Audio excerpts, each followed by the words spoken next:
Hello. Hello.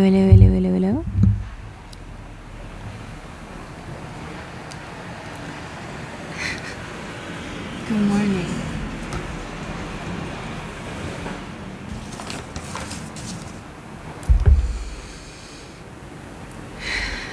It is a beautiful day today.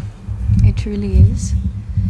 I hope that you are also having a lovely day. Also, yeah, feeling that loveliness exude from the world right now. I wanted to take a deep breath in, and if you would like to take a deep breath in with me, please feel welcome to. This is just for us to be in tuned in the moment and in the present moment.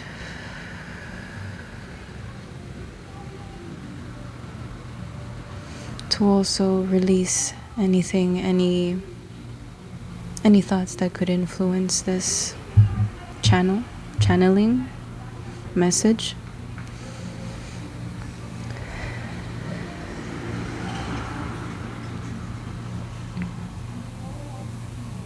As I came to sit down, it was 111. I swear it's currently like 1:14 right now. There you go. It took me a while to start. So there was some, what was coming through was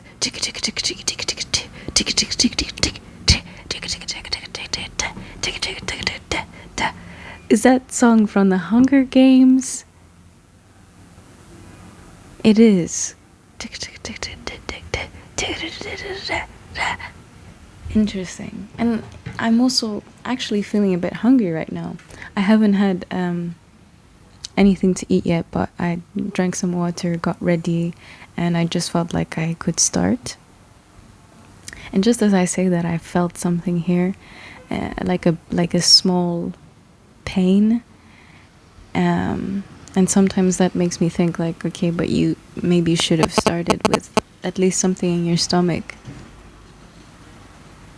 But the fact that I said, no, it's okay, I'm fine, like I've done it before, I'm not gonna die, it's not like it's going to be unbearable.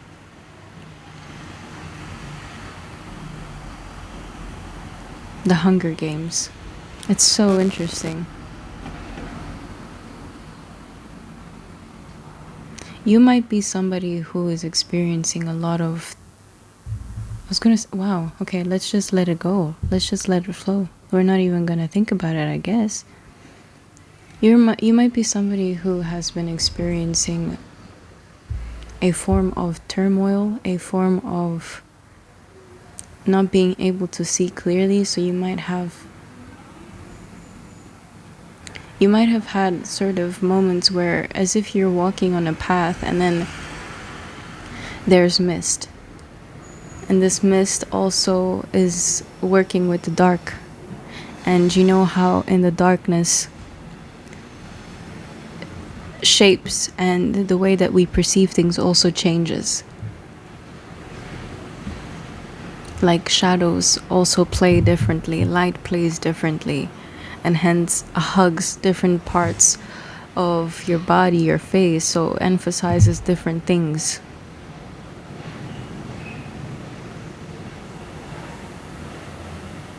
The back of my head is hurting a bit now. But that's the thing. When I said emphasizing things, I got a picture of a museum with pigs. Slaughtered pigs, and it was an artwork, it was a gallery that I had run into with my father, for example, when traveling at some point in our lives, because I was going to school at that place, and we walked around, and there was a gallery of somebody making paintings of slaughtered pigs, and sort of you see everything. You see like them being cut in half, and you see the goriness, you see all of what it is internally and externally, bloody, bony, fleshy, raw, unapologetically itself, because it's been cut open. Did it have a choice? Did it have a choice to not, expose its organs to you? Did it have a choice to not expose its bones? Did it have a choice?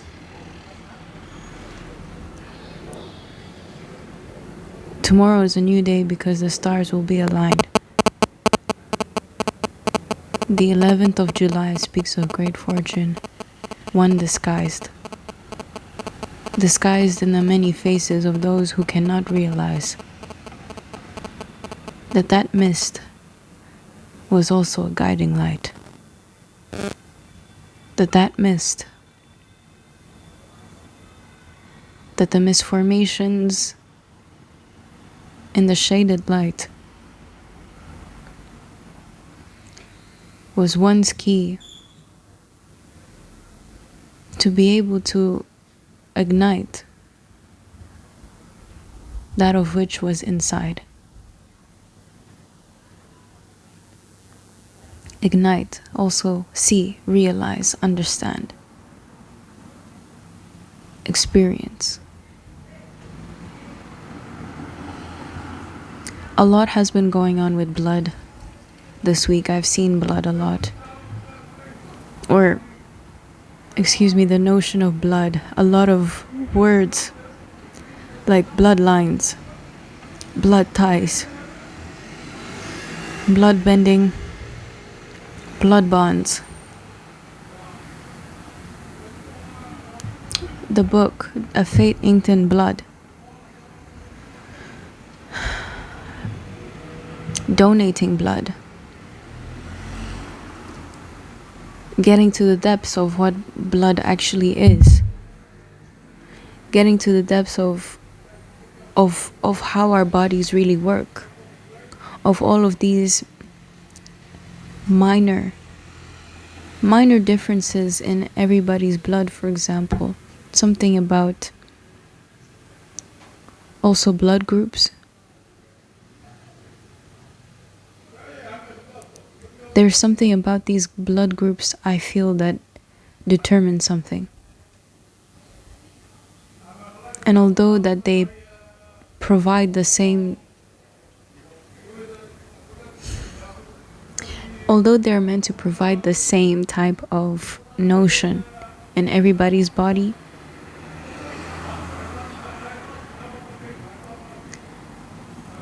why else would we have different types of blood if it didn't matter what type of blood we had? It was what? It matters because certain people have a different blood type. Yes, thank you. So what does that mean? Do you get what I'm trying to say here? Give me a second. I'm gonna look it up so that we can also see, and I can also be a bit more knowledgeable in what I'm saying. Like, I know this is just channeled through right now. Like, I didn't think we'd talk about bloodlines. Just give me a second. I have my laptop here. I'll look it up.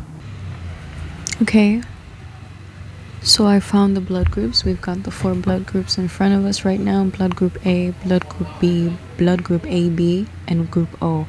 Ooh, this is really interesting because now I'm getting a nudge to want to do readings for all of these different blood groups. That is so cool. Let's do it. I'm being called to use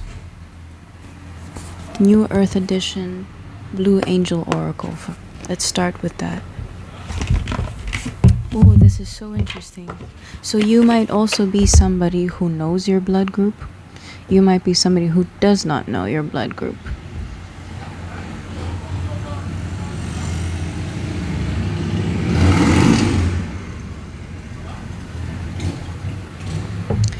And here it just says bloodline families.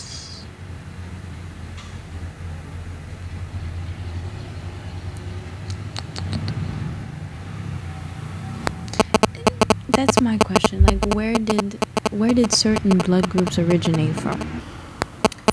There's something interesting that I found. So, a brief history of human blood groups. An Iranian J public health volume 42, number 1, January 13th. And I'm seeing also the symbol, okay, of the needle and the snake.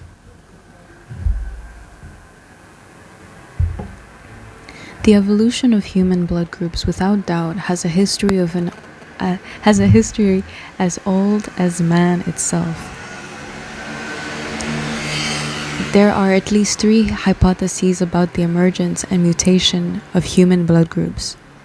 Global distribution patterns of blood groups depends on variations or various environmental factors such as disease, climate, altitude, humidity, etc. In this survey, the collection of main blood groups, ABO, RH, along with some other minor groups, are presented. Yeah, several investigations of blood groups from Iran, particularly a large sampling of that's a big number, 29,000,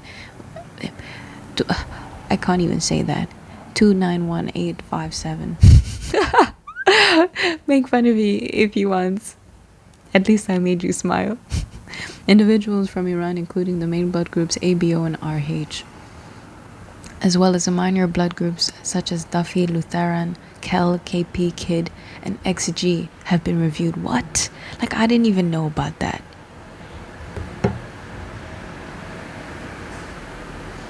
It was not until the year 1900 when Karl Landsteiner at the University of Vienna discovered why some blood transfusions were successful while others could be deadly. Landsteiner discovered the ABO blood group system by mixing the red blood cells and serum of each of his staff. He demonstrated that the serum of some people agglutinated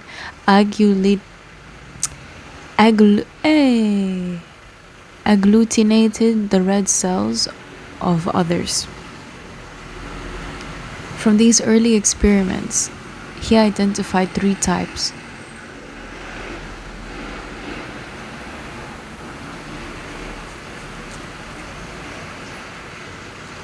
Okay, so it was A, B, and C, which was later named to O.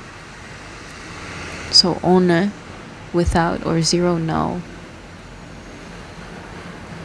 Due to like what proteins O has and represents.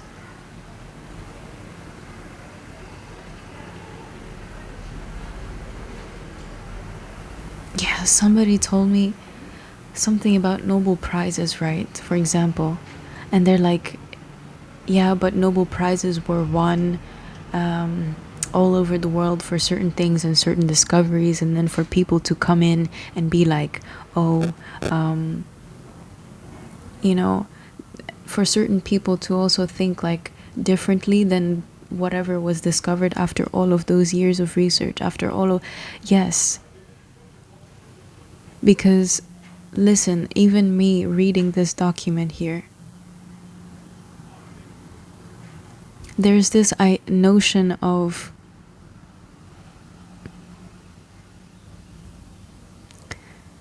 when somebody says something, information about a common topic that people know, that the globe has known about, and they perceive it in a different perspective without thinking heavily about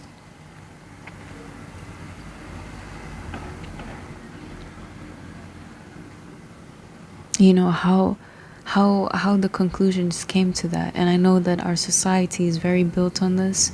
We want people to be able to research. We want people to be able to conduct proper research about something. But their way of us conducting research is by reading other people's papers about their own research. This is really good as well. This is a really good way to learn, because in doing so you learn also, and you expand in your horizon with certain things. Okay, you also are exposed to different perspectives that these people used in order to come to their own conclusions, to the conclusions that are relevant to the rules that are already present in this world, rules that we've lived with centuries. Who created these rules? When it comes to education, when it comes to physics, math, English, like English. When you study English, if you're in an international school or international study, English is not just the English language. English is like history in a way. It is linguistic history, but told in a perspective. English being coming from countries, and somehow English has become a language that has been spoken, can be spoken everywhere in the world. This brings me back to something I mentioned in one of my other readings, which is about Cleopatra, and eventually how the Egyptians in a way, not that I'm trying to be like this, and not that I'm saying I know everything, not saying that I'm right, not saying that what I channel is from the source and so it's correct and so you have to listen to me, bitch. Excuse you. And I don't mean to say bitch, but it's, it just comes out and I don't know why. But it's just like, I'm just somebody who's also trying to understand. These are thoughts. Channeling also means whatever comes through your mind, you just say it. Because you also enter a state of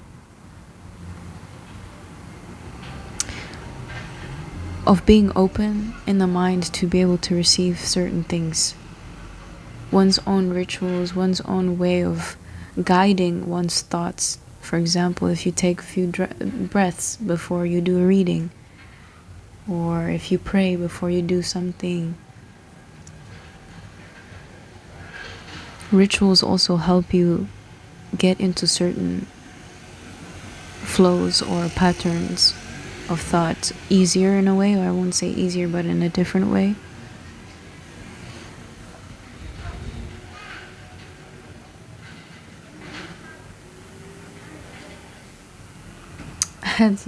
I touched my nose and I was like, oh, my nose piercing. Yeah, I have the same here with my other one. They've been falling out a lot. So yeah, when I sleep, they're just not there anymore. Yeah, but there's a type of dilution here, okay? Something that's been also happening over centuries and centuries and centuries and centuries and centuries and centuries. Also the wiping out of different populations, of different cultural groups, of different, cultural groups that hold so much ancestral knowledge and history.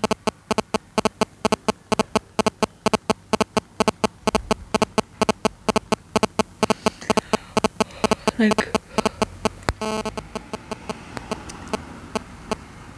when we think about how people say whitewashing communities, how people say after some communities are colonized, the people that go there, they raid, they take it back to their own place as trophies, as treasures, as their own, as their own, even sometimes declaring it as their own thing.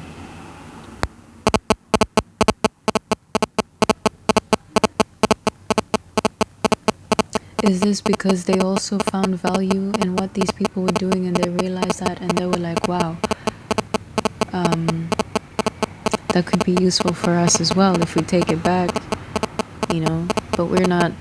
But it almost feels like that bitter thing of like, all this time we thought that you guys were lesser, or maybe not even.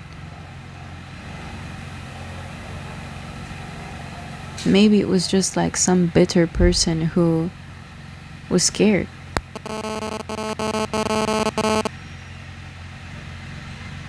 Who just didn't know how to approach such a situation with like universal maturity. That's what's coming through. Universal maturity in realizing that the existence of something, again, I want to say, does not mean it is an enemy. Like, who even discovered the word enemy? What kind of thought pattern did somebody have to want to be like, oh yeah, no, that's your enemy? You know, yeah, of course, maybe someone was trying to, like, you know, get one over, or you see my face, like, people know, people feel things, people understand, people have nudges, people have intuition, people just know.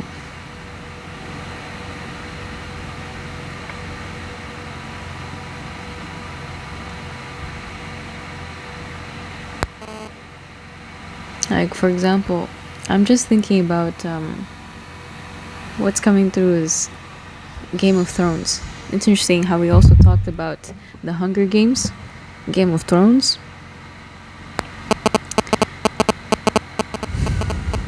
And I'm feeling something here. I don't know what that is. I remember we were going to look at the different blood groups, right? We'll do that. Because maybe it's also linked to what I'm saying. We'll see. I'm being guided.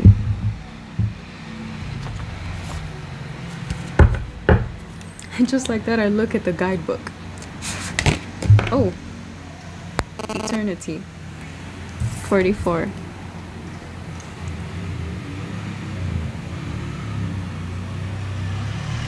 Interesting.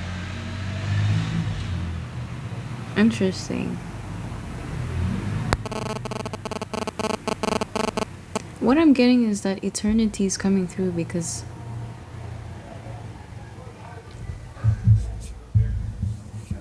it feels like it's something that's happened over an eternity. But I'm also seeing 44 here, and 44 always makes me think of some sort of stability, of some sort of like how things are finally winding down and ready to settle into something else. Why do I say something else? Because although it's eternity, you know, you might think, oh, that thing happened for an eternity. That doesn't mean that it was stagnant. Does not mean that it didn't have the ability to be so fluid, to be so interchangeable, to be so, you know, liquidy. Not necessarily bound. Eternity, it's not bound as well, right? Eternity's like a long time. Sometimes things are also bound in time. And also some things have expiry dates. And I don't want to say expiry dates, but some things also have how can I say?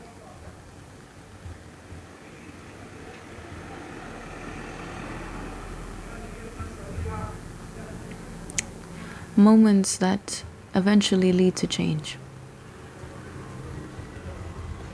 Right? So let's get the things for the blood groups. We're gonna get 4 cards, and it's going to stand for, because I'm also really interested in what the fuck does Duffy, Lutheran, Kel, KP, Kid, and XG have anything to do with blood, and why haven't we why isn't this taught as well, right?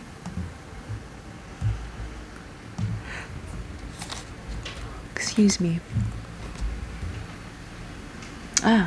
Was?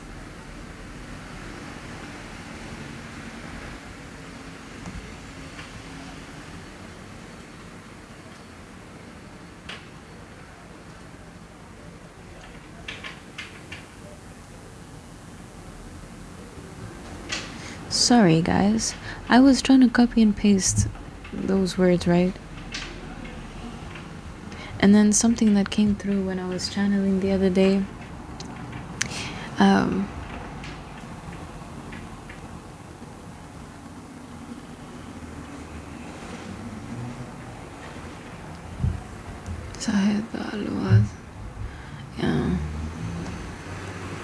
It came through.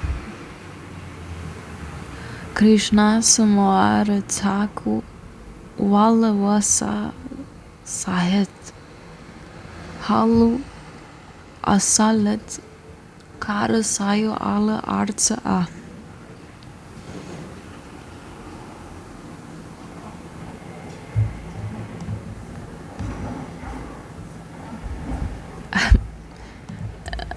And then what's coming through is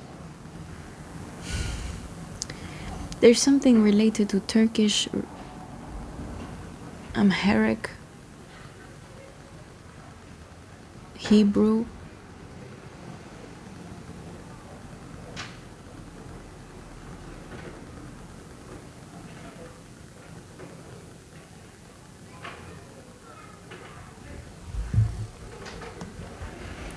continents,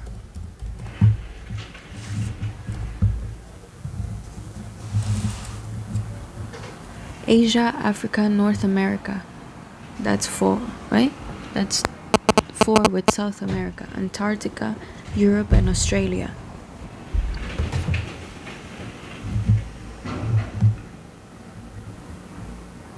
There are 7.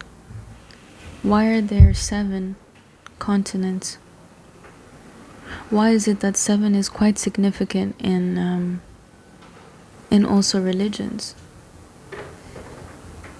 I saw this morning something about the 7 snakes, 7 serpents, right? The 7 serpents.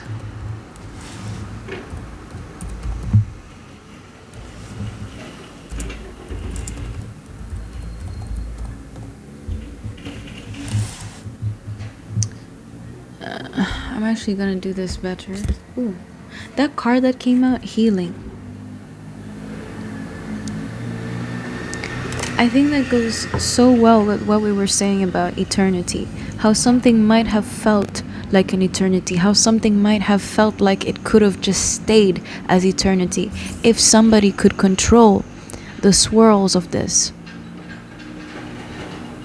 Because essentially, you know, if energies are all around us, if we also produce our own energy, that also means that we contribute to the overall energy of everything.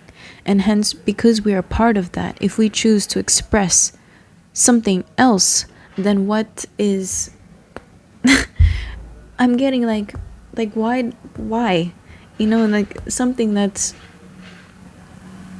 trying to be sent your way. And I keep seeing spirals. And it's not it's interesting because I think this is also relevant, and I wanted to say something about that. Like, I know the way that I read, the way that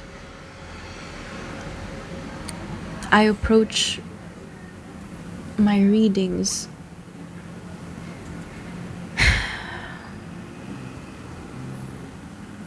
There you go. I think that's also a good point to say, because right now it's like I've been doing this. It's not like I just started. I've been doing this for a year. I've been doing this for as long as I had the means to. It's this, what I'm doing is something that I have been interested in. But now that I was given a chance to explore it in a different direction, so like, of course, through tarot, through channeling, and then eventually I got through spirituality, and I was like, oh, this is a whole new world. I'm learning about the world in a whole different perspective, in a whole different way, different than what we were taught. Different in a way that also bridges them. Different in a way where I can also distinguish or try to help build my own sense of understanding and individual thinking.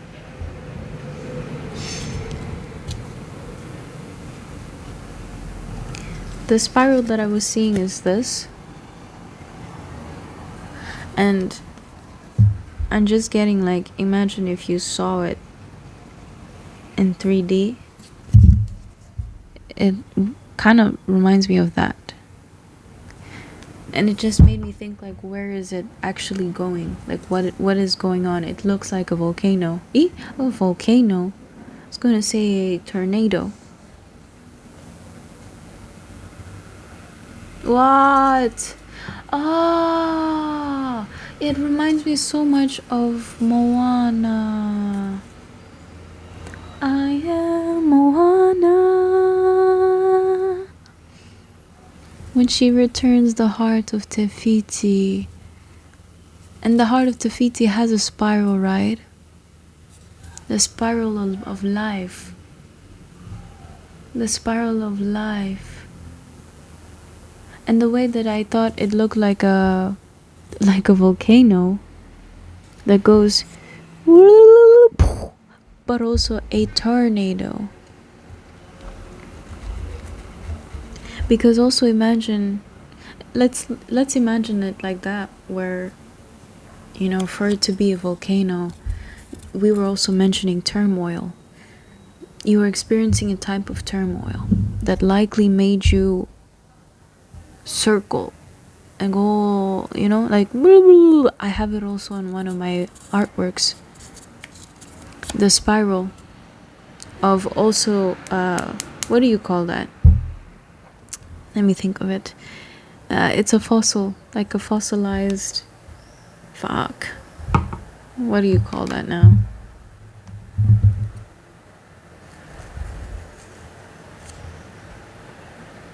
It's similar, like, I'm just gonna say it's similar to the one that Ariel wore.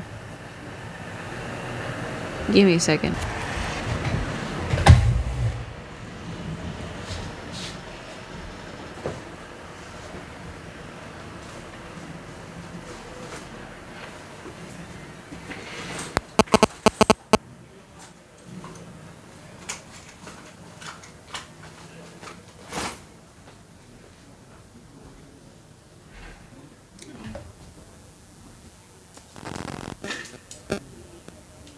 I don't know now. I don't really know where I left it. But you get what I'm trying to say. I think you know.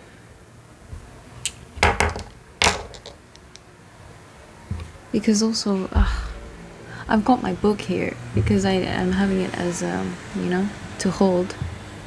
But it maybe is easier if I just do that so that I can also type. That's better. I did think of it before, but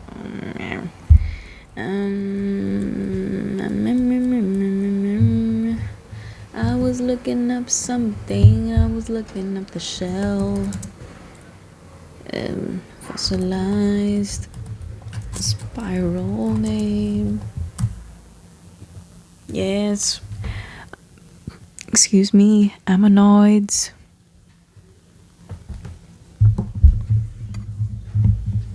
Ah! Ooh, interesting that I also even took this with me. Because it says here, ammonoids are extinct, typically coiled-shelled cephalopods,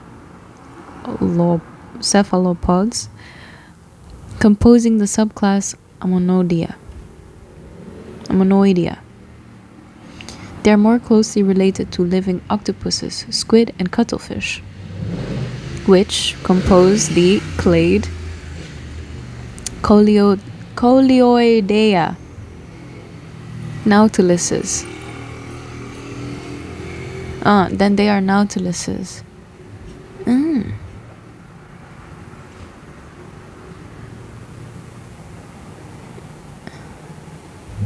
Alright. Well, what's the fucking difference between a Nautilus and a thing? Toulouse, Nautilus, Nautilus.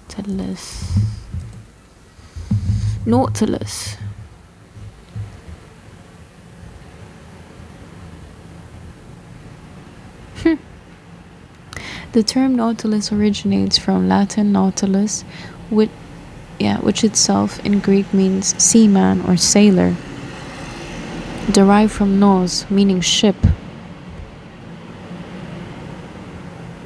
Interesting.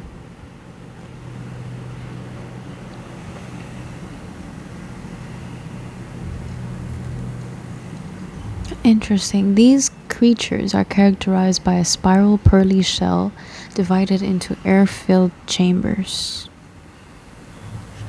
Why is this significant? Ay, Nautilus. This is what they look like. Interesting creatures, are they not? Duh. Unlike the 10-armed Decabrachia or the 8-armed octopod forms, Nautilus may possess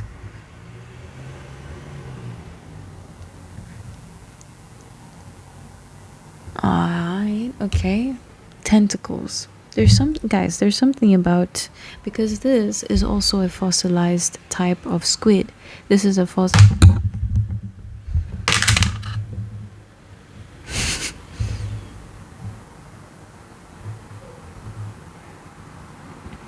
Or so they say, right?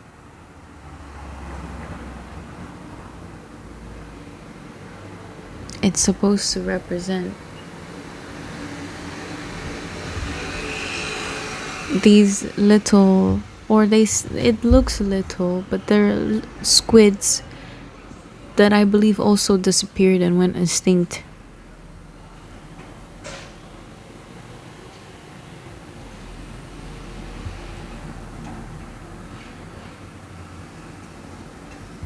But what I'm getting is that they, even in their fossilized form, they also still carry an energy signature. They still represent all that they were, all of what they also represented.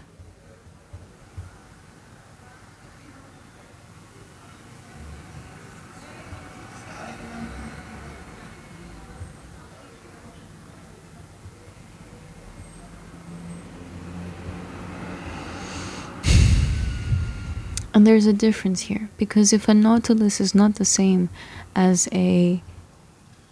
the other thing, Ammonidia, that thing, it makes me think of a seaman, a sailor, and mermaids.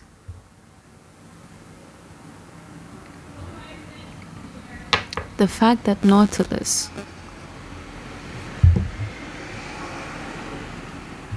I don't think Nautilus are extinct, are they?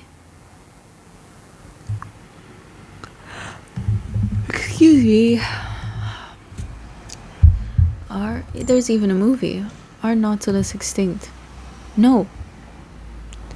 Nautiluses are not extinct. Several species still live in deep waters of the Indo-Pacific. Thank you.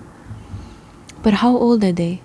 They first appeared around 500 million years ago and have remained relatively unchanged, earning them the nickname living fossils. Today, at least 7 to 9 across the genera Nautilus, Alonautilus are recognized inhabiting deep slopes of the Indo-Pacific, typically between 160 and 2,000 feet below the surface.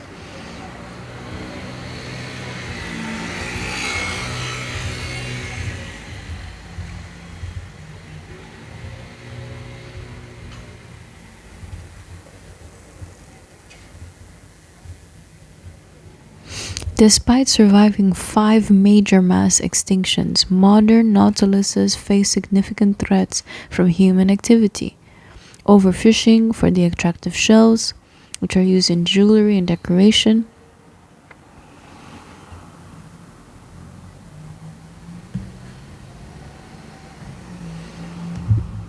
Wow. They have slow growth rates. Similar to men. I don't want to say it like that. Similar to people. Okay? I don't even know why I said it like that. I don't want to be, I'm not someone who's trying to like make it, obvious segregations between the two parties, but it's not something that I'm trying to create. But yeah, they're very much still alive, right? And what about the other ones? The Amonodea.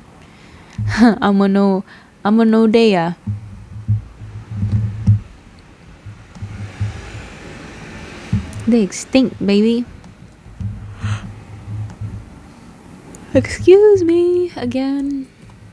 Amonodea.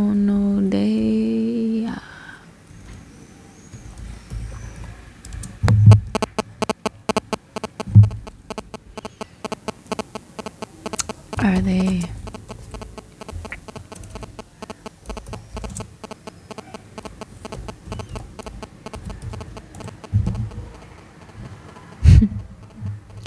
They went extinct, including ammonites. They went extinct around 66 million years ago.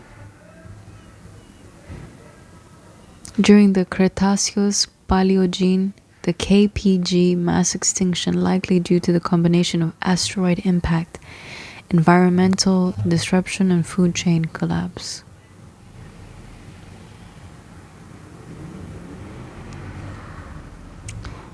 Ammonoids first appeared in early Devonian around 410 to 408 million years ago.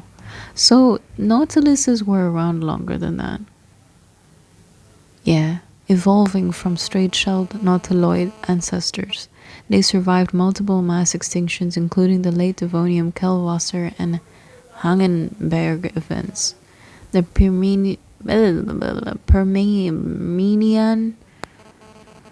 Permian Triassic extinctions and the Capetian.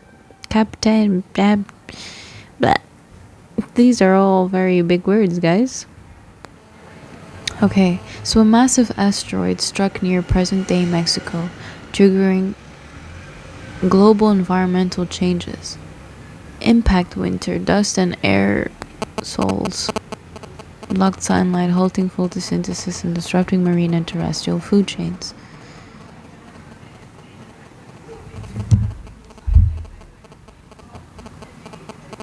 Remember when we were mentioning mist? Remember when we were mentioning walking through turmoil? As if this is also something like that. Reflecting that. One's ability to be extinct or to still be around. Bloodlines. Yeah, species, branches of genes. It's like certain things in like that are global. Like asteroids. Well, I was gonna say asteroids, like meteors crashing into the planet, disrupting things, volcanoes.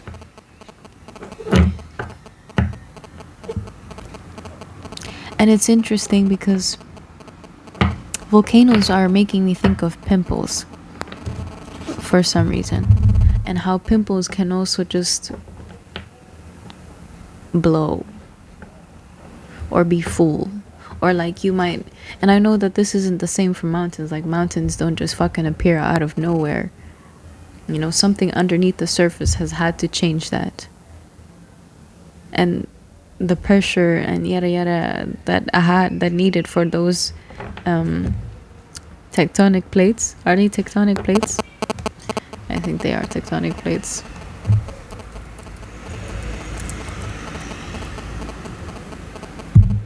Yeah. Tectonic plates under the Earth's lithosphere. Large shaped rock layers.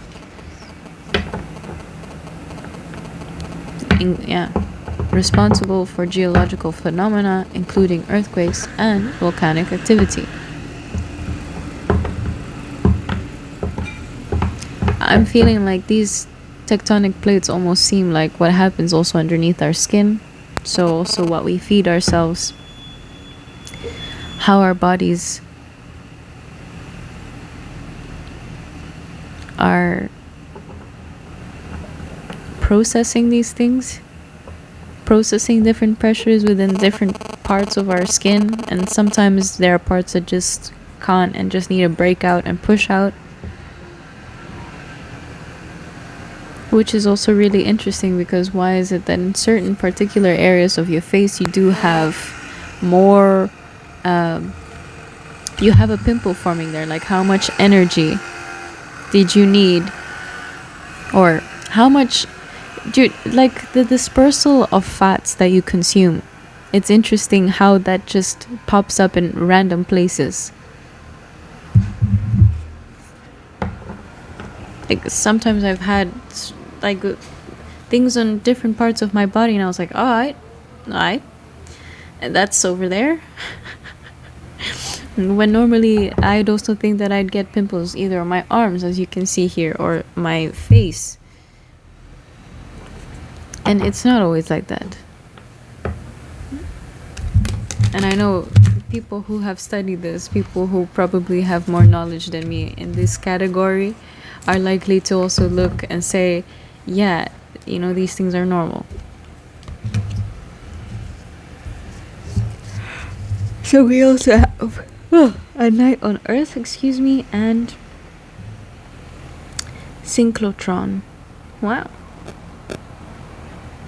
Yeah. I mean, yeah. A Night on Earth makes me think that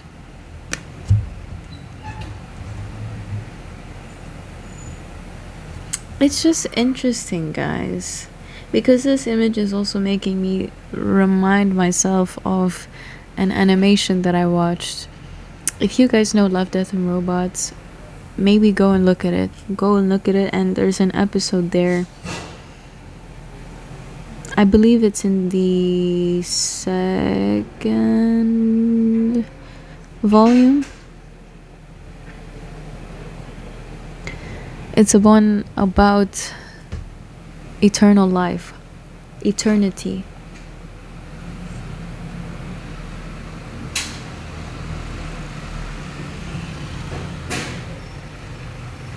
Yeah, because these people, they decided to live up in the clouds in the sky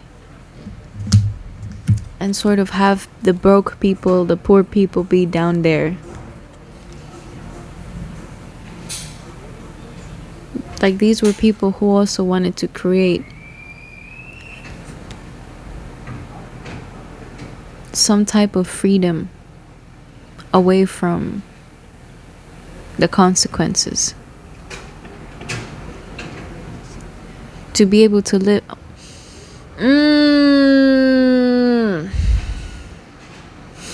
I'm smelling food and it's lovely and it makes me think of the beach and I just want to be on the beach.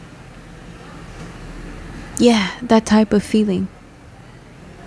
It's like the world could be going to shit. But because those people are stuck in their own eternity, stuck in their own time capsule of what they consider life.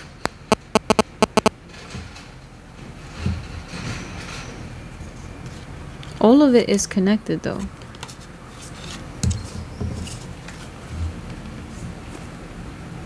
Because like what I was also mentioning, is that you are also a part of all of this. Like, even if you see this image, wow, it's kind of cool to see it in this perspective. Like, I'm also seeing like this person is a reflection. This is the reflection of all that they are inside. Like, and it's showing it. It's opening up into this pathway of this person being, you know, that moment in Avatar when, I don't know what episode, later when he was a bit older, when he got hit and then he sort of yeah, collapsed. And you saw that his body was floating and falling, but behind him it was a bigger him. It was a bigger Aang. But then Aang also disappeared into the darkness of space, of the universe, of all that it is. What I'm also getting is that's when we look at characters or oh, interesting. When we look at characters, that's making me think of the Hunger Games. Character arcs, creations, architects. If you look at the main character in the Hunger Games, so who Jennifer Lawrence acts as,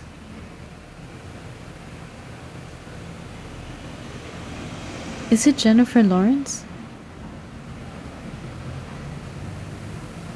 I might be wrong. Is Kat her name or something? I haven't really seen it in a long time. The last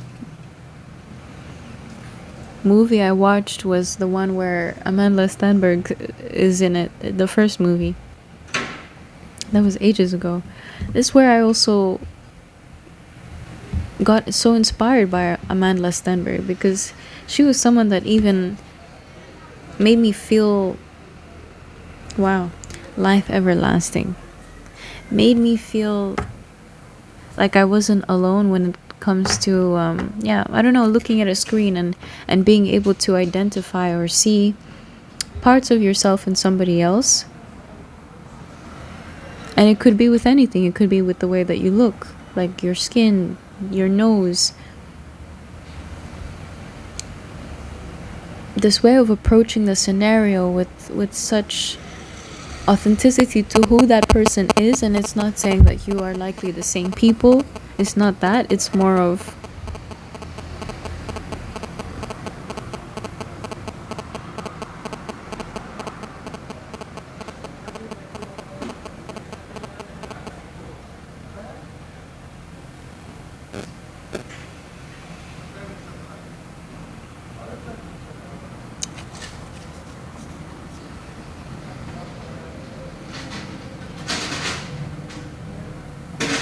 it's more of that you just get inspired, like you just see that you're not alone.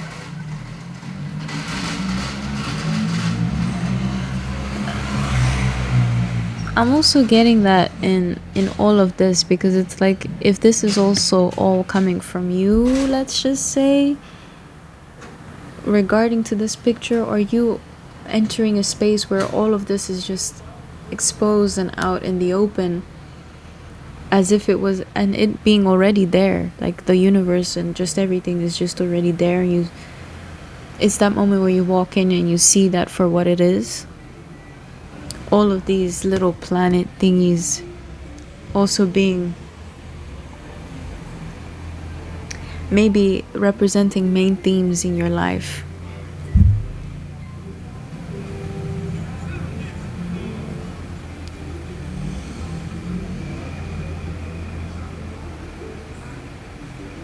People, inspirations, things that were meant to be there so that you could also remember yourself. Like, yeah. Golden nuggets. Within everybody there is a teacher, because within everybody there is a part of yourself. I think that's something a shaman once said. Like, he could walk up to a random man and know exactly who this person was because he knew himself.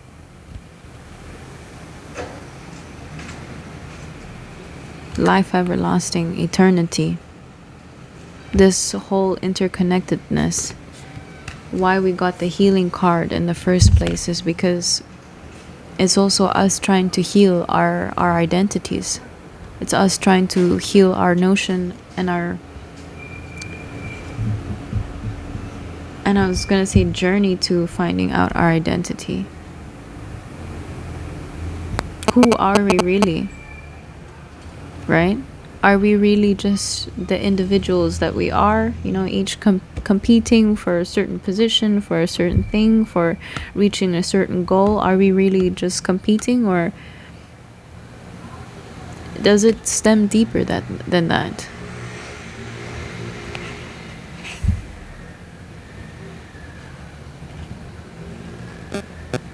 I think it's also a time of realizing this eternal space and realizing how life can be everlasting, how life is already everlasting.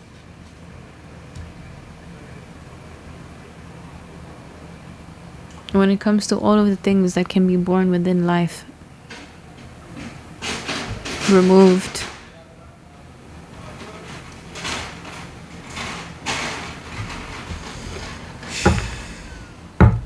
I really don't know where all of that went, so we're just gonna pick.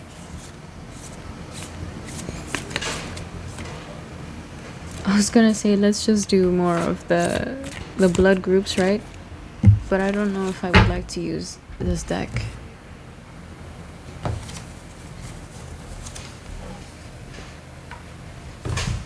We're gonna go for the Mystic Tarot, because I feel like it will also help me understand in a way like where the energies are flowing when it comes to certain blood groups. Like, and it's not to say that this is going to, I don't know, if you relate and if you feel a trait, it could be that this is that whatever blood group that you feel related to, that you don't know. Like, you might be someone, like I said, that you don't know what your blood group is. I'm the same.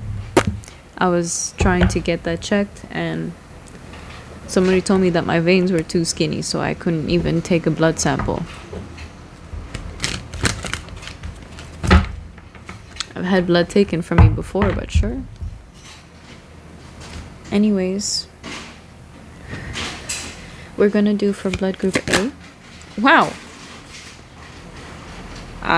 We have the 6 of Wands, which is normally celebratory, which is normally very success. Like, you're jumping over all of the obstacles. You're, yeah, you know. But I'm also getting somebody who isn't really paying attention to the sun as much, because they're with the sun. They're like, yeah. But it came out in reverse. That's really interesting. And it fell on Knight on Earth, which is also the 8th card, which also makes a lot of sense, because if we look at this, there are 6 wands, but there are also like the horse and the person, and within themselves they also contain a wand. A wand, just, you know, metaphorically, like metaphorically, magic. I don't want to say magic, but a wand, fiery energy, passion, creation energy. Everyone has this in themselves, in their solar plexus, and, you know, everyone has light. Everyone has this.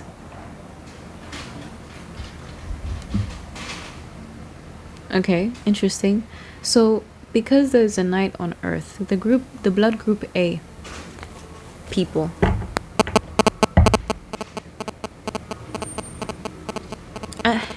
why does this feel like a fight to control the population, like of the world? Why am I getting that? Why am I getting that this card, they wanted to, it's not, maybe not that they wanted to, but there has something to do with the population of Earth. I'm not quite sure necessarily if there is something suspicious. And the song is "Don't Be Suspicious, Don't Be Suspicious" is coming through. Something suspicious about blood groups and, you know, hidden bloodline battles. Ooh, and then a card fell down. This is the Fool in reverse.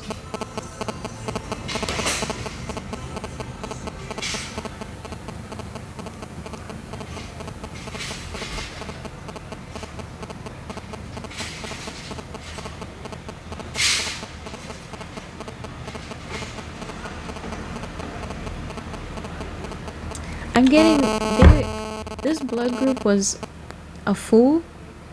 When I say that regarding to the card, the Fool normally also is symbolic of people who are able to just fall into things, to want to do things. Yeah. I think you get what I mean, like not really thinking too much about certain things, that you just do it. But that's also in reverse. So I'm getting like a type of fear or possibly even suppression. Okay, interesting. Can we get blood group B? Blood group B. Okay, blood group B. And I think my deck is in reverse. Yeah, it is in reverse, and that's why these cards are coming out in reverse. But it's okay. I feel like it's also supposed to be like that. I will change it though, to see if anything will change. But excuse me. Blood group B. Okay, why is it that the Two of Swords is in reverse? Two of Wands. Two of Swords, Two of Wands. Yeah, that's really interesting. So blood group B is on a different wavelength right now. They're like, fuck this shit of trying to like, you know, protect or block or like be at this point of like, I don't know what to do, I don't know, you know. And it's just like, fuck it, you know, we've got two swords, let's just fucking tread with them. Let's just change this, alchemize this energy, and let it be something that we can break walls with and move on to. And that's falling on top of synchrotron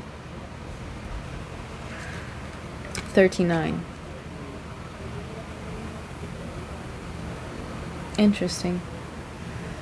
So there could have also been that realization for this blood group as well, that they're, I was gonna say, a bit more synced, a bit more in sync. Synchrotron, but also the fact that we've got two twos here. So one way of looking at things and the other way of looking at things, and it, you know, coming together, that dual nature. But instead of one being blind and unsure, this person can see forward and can see ahead of them and can take that energy that I was just saying and use it as something else. To sync, to connect, to remember, and to create with that energy. Can we get blood group A and B, please? Blood group A and B, please. Can you tell us about that? Interesting. A clashing, of course. The Tower. And it fell on top of the Two of Wands. And the Six of Swords. So I think it's really interesting that we have 6 here. So 6 of Wands. And the Fool, which is 0. But then we have the 2 twos. And then we have 6 again. And we have the Tower. And the Tower is card 16.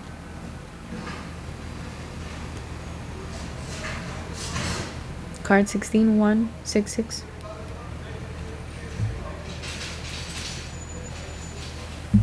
Because blood group A and B, they're like the same. Or like they managed to merge. That's why you have AB. I'm getting that there was some type of moral clashing.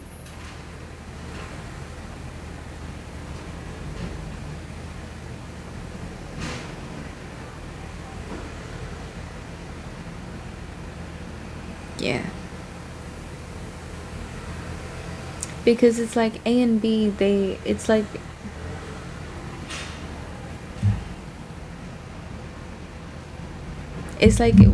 within themselves, they're also still, although that they can work together,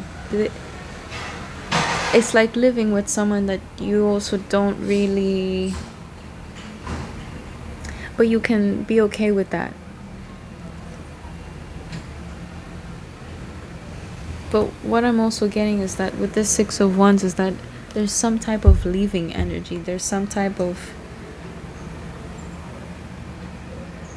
also exposure. You know, something's going to be put in the paper about something is what I'm getting. Remember when we were talking about mist as well? So turmoil, conflict. Maybe the person that's watching this video, you might be blood group A. Okay, especially when I'm mentioning the misty things and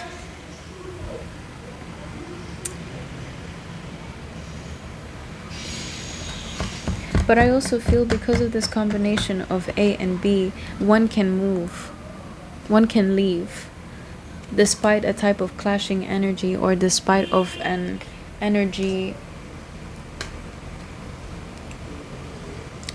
related to the Six of Wands in reverse.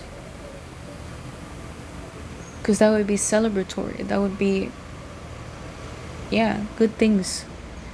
Forward movement, you know, jumping over battles. What I'm getting is really interesting here because one blood type energy is more of like the night energy. And the night energy can be somebody who's observant a lot. But this observation also comes with, I don't want to say difficulty, but definitely some type of different approach when it comes to synchrolysis, or the idea of looking at synchronicities and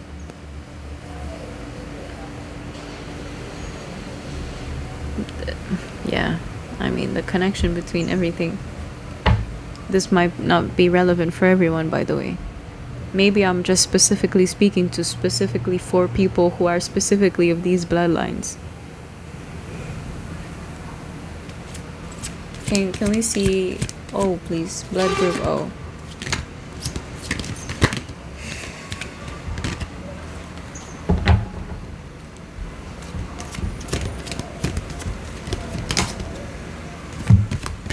Judgment. 10, 10. 20. Wow. Wow, wow, wow, wow, wow, wow, wow, wow, wow, wow.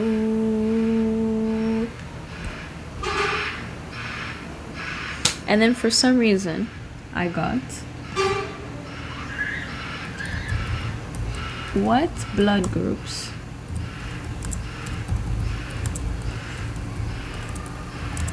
do mosquitoes like most?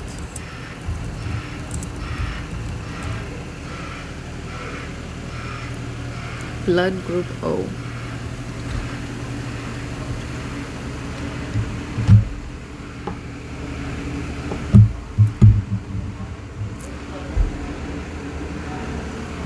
Now, this is really interesting because if blood group O is symbolic of a population that strives for, you know, having judgment, being called, you know, this might be relevant to people who speak up, who say what's on their mind. Say it, speak it, right?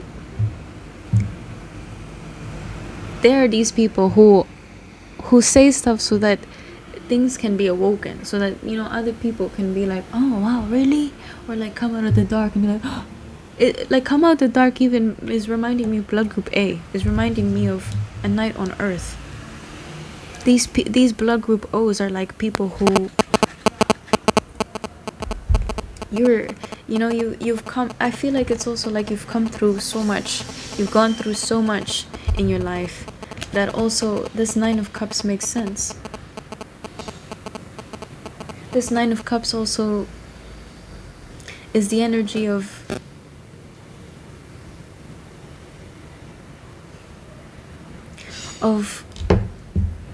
you know, just before 10, like 9 is like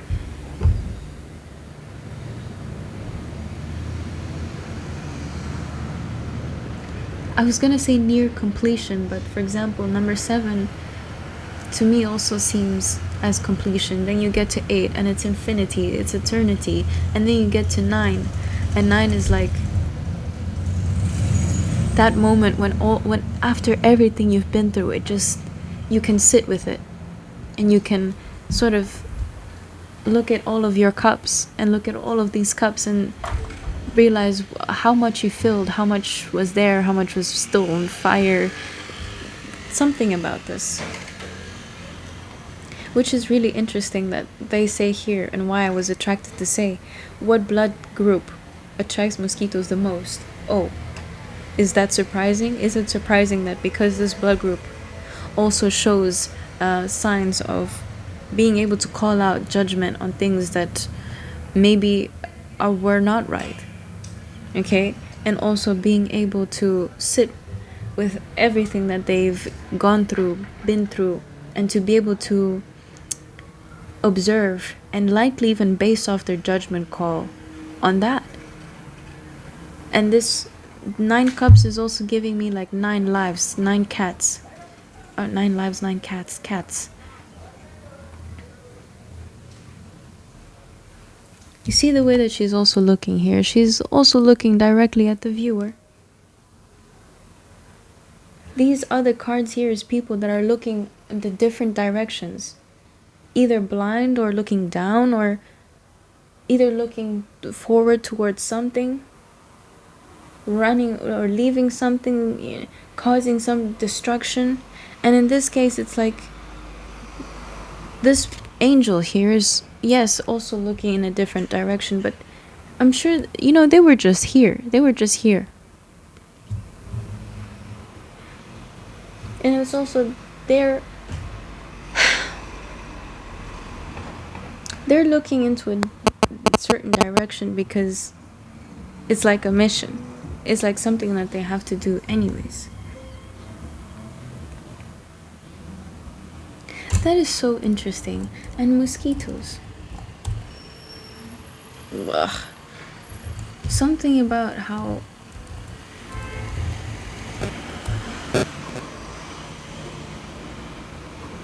look, research indicates that mosquitoes are significantly more attracted to type O blood, while type A is the least attractive. Individuals with type B blood fall in between, which kind of makes sense. And type AB is also less preferred, because it contains A. This preference is linked to the antigens present in red blood cells. Yeah.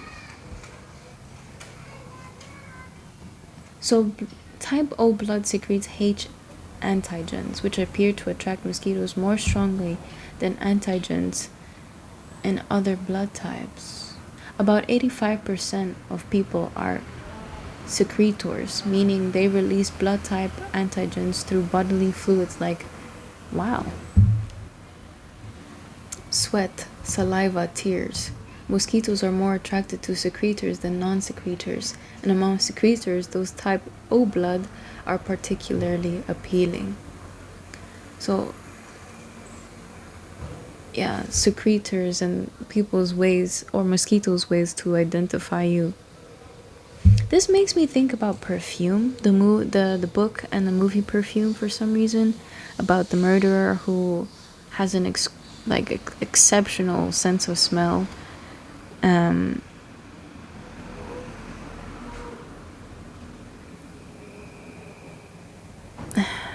why is it that this here hurts?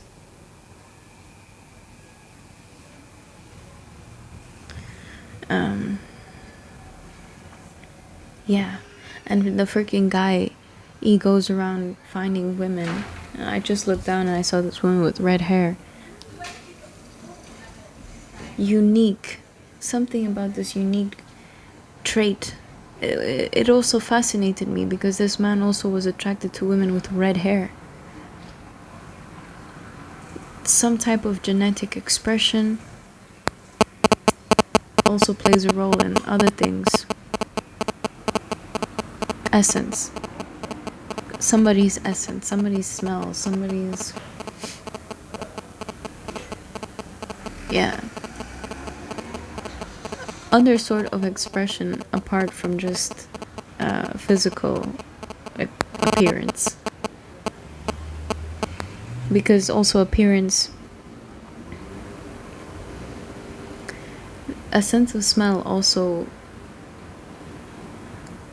plays a role in appearance, plays a role in how we taste, how we experience food, but people as well. Like if your nose is blocked and you're eating your favorite food, you are likely not to be able to, you know, smell and experience the meal for what it is, because you can't smell it, so you can't taste it.